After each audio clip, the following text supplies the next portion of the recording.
mengampuni, dan melupakan. Mungkinkah? Shalom saudara yang dikasihi oleh Tuhan kita Yesus Kristus. Kiranya kasih Kristus senantiasa memenuhi hidup kita. Saudara yang dikasihi oleh Tuhan, berbicara tentang mengampuni dan melupakan, saya ajak saudara untuk memikirkan satu fakta.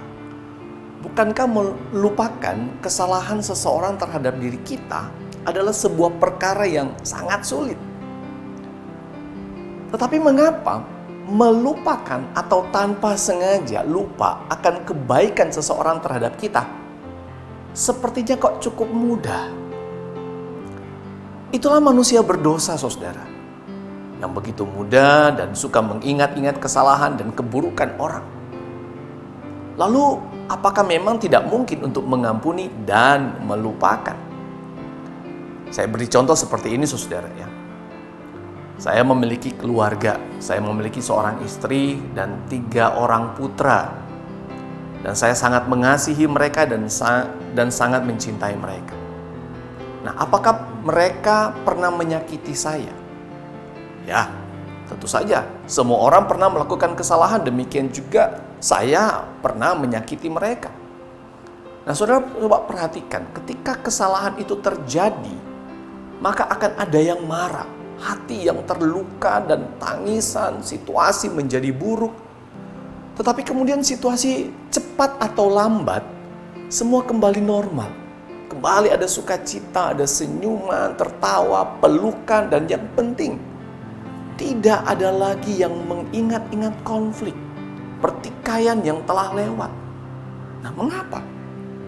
Kuncinya hanya satu, saudara. Saya mengasihi mereka dan mereka tahu hal itu. Dan mereka juga mengasihi saya dan saya pun tahu hal itu.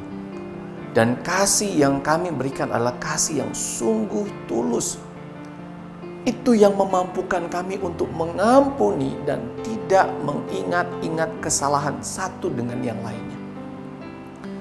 Saudara, Petrus, salah satu murid Yesus, pernah bertanya kepada Yesus, "Tuhan, sampai berapa kali aku harus mengampuni saudaraku?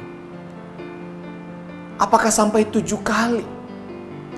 Lalu Yesus kemudian berkata kepada Petrus, "Bukan, aku berkata kepadamu bukan sampai 7 kali, melainkan sampai 70 kali 7 kali.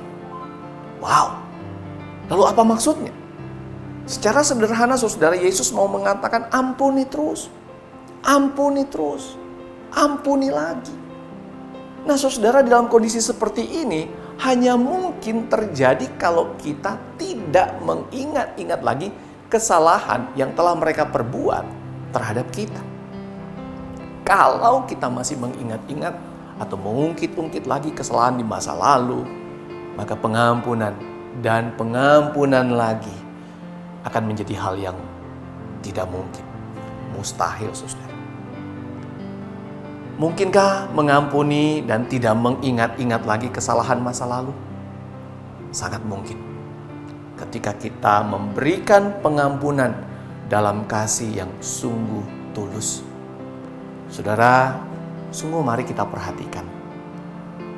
Di sekitar kita ada orang-orang yang tidak hidup di dalam Kristus, tapi mereka sanggup melakukan, mengampuni dan tidak mengingat-ingat lagi. Apalagi kita anak-anak Tuhan yang telah menerima kasih yang kekal di dalam Kristus Yesus, yang telah lebih dulu mengasihi kita dengan pengorbanannya di kayu salib.